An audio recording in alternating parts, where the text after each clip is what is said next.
Savez-vous ce qu'est un doppelganger?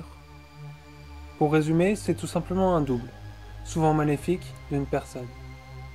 En réalité, ils ne sont pas toujours maléfiques. Certains sont même bienveillants.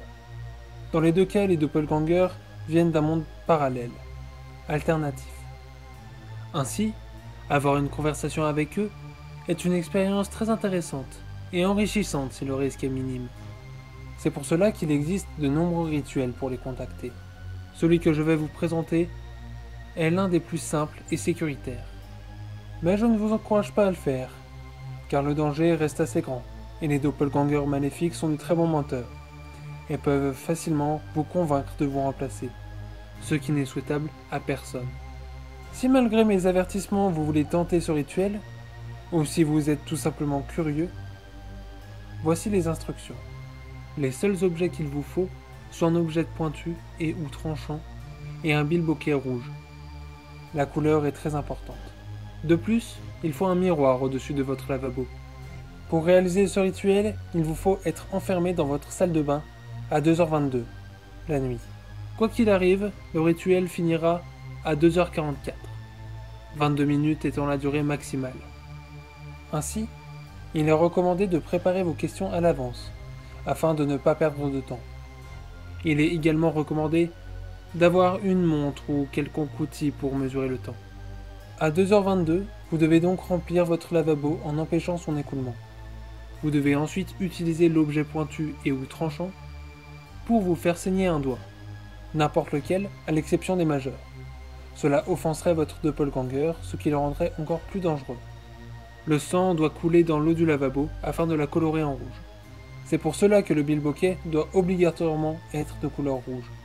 Ensuite, vous devrez réussir le bilboquet avec certaines conditions. Vous devez impérativement le faire de la main dont vous vous êtes blessé le doigt. Surtout, vous n'avez que 10 essais, et il vous faut réussir à une tentative paire. Sinon, la suite dépend de la nature de votre doppelganger. Dans le meilleur des cas, c'est-à-dire s'il est bienveillant, le rituel prendra fin et il n'y aura aucune conséquence. Par contre, si votre doppelganger est malfaisant, vous vous retrouverez à sa place et inversement. Si tel est le cas, vous êtes désormais son doppelganger. Vous pourrez alors faire comme si de rien n'était et vivre dans cet univers alternatif, ou bien réessayer le rituel avec les mêmes conditions, à l'exception de la dernière règle évoquée. Cette fois, vous devez réussir le bilboquet à une tentative impaire. Pour simplifier, gardez cette règle en tête. Le gagnant au duel du bilboquet est le seul à pouvoir autoriser l'échange. Les chiffres pairs sont pour votre monde et les chiffres impairs sont pour le monde alternatif. Si vous avez gagné le duel en étant dans votre monde, vous avez réussi le rituel et le miroir vous maintient en sécurité. Lorsque vous regarderez dedans, la personne que vous verrez ne sera pas votre reflet, mais votre doppelganger. Vous pourrez alors discuter avec lui. Tous les sujets sont abordables. Après tout, il s'agit de vous dans un autre monde. Cependant, gardez bien les règles en tête, notamment la limite de 22 minutes. Mais ce que vous ne devez en aucun cas oublier est que vous seul pouvez autoriser l'échange ou le refuser. Conseil d'amis, refusez-le. Comme je l'ai dit plus tôt, les doppelgangers malfaisants sont mauvaise langue et manipulateurs. Leur unique but est de vous remplacer. Alors, soyez vigilants. S'ils commencent à évoquer un échange, vous savez que vous avez le dernier mot. Encore une fois, je vous conseille fortement de refuser. Après un refus, vous pouvez continuer la conversation.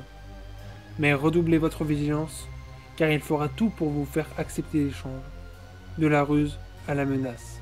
Rappelez-vous qu'il sait de vous seulement ce que vous lui dites et ce qu'il voit, et qu'il peut se servir de toutes ces informations pour vous convaincre. En tant que vainqueur du duel de bilboquet, vous pouvez mettre fin au rituel quand vous voulez. Par exemple si vous vous sentez trop en danger. Pour cela, il suffit de faire écouler l'eau du lavabo, ce qui rompra le lien entre les deux mondes. Si le rituel dure jusqu'à 2h44, vous devez impérativement procéder à l'écoulement le plus tôt possible, pour éviter un événement que vous ne comprendriez pas, mais que vous subirez amplement. Si vous avez perdu au duel du bilboquet, votre doppelganger peut vouloir discuter avec vous avant d'échanger vos places. Vous pouvez alors tenter de le convaincre de ne pas échanger. Après tout, s'il peut autoriser l'échange, il peut également le refuser. Si malgré tout il y a un échange, le rituel prendra fin de lui-même. Vous vous retrouvez alors dans son monde, qui n'est pas exactement le même que le vôtre. La différence entre les deux peut aussi bien être minime que colossale. Aussi bien il est possible que vous ne voyez même pas la différence. De plus, il y a un certain décalage horaire, ou plutôt de date. Cela peut être de quelques jours seulement, mais il est également possible que plusieurs années soient passées. Dans tous les cas, vous pouvez recommencer le rituel autant de fois que possible. Les règles restent les mêmes. Le seul changement est, comme je l'ai dit plus tôt, que pour gagner le duel, il vous faudra réussir le bilboquet à une tentative impaire.